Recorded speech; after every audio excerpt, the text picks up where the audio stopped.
How to delete your account on Twitter. Hi everybody, welcome back to our channel. I am Bimal from How to Geek. In today's video, I will simply show you how you can change or delete your account on Twitter. So you just want to make sure to watch this very video till the end. Now what you have to do is, in order to delete our Twitter account, just go ahead and launch the Twitter app first. And once you launch Twitter, tap on your profile icon from the top left hand side of the screen, expand the menu called Settings and Support over here. Once you do so, select Settings and Privacy from the bottom.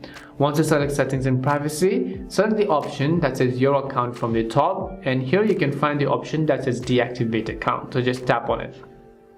Now you might ask me, this is the option to deactivate my account and not really and necessarily delete my account. So is this how I delete my account? Well, how Twitter works is that when you deactivate your account, Twitter does not give you the option to directly delete your account. But after deactivation, if you do not log into your Twitter account for at least a minimum of 30 days, and if you don't try to regain access to it, your Twitter account is going to be permanently deleted. Now Twitter is not going to give this option directly in the settings menu to delete your account, but this is simply how it works.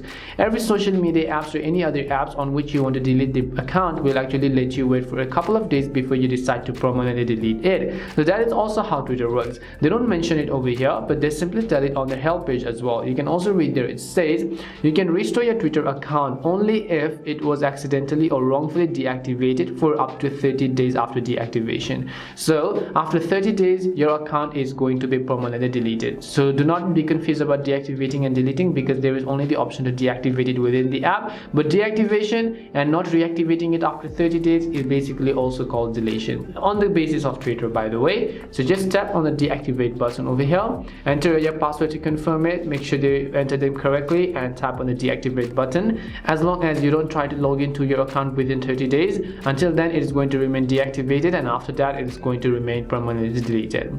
Hope this video helped you, and if it did help you, make sure to leave a like and subscribe to our channel. If you have got any more questions, feel free to leave them down. Thank you very much for watching till the end, and see you soon in our next video.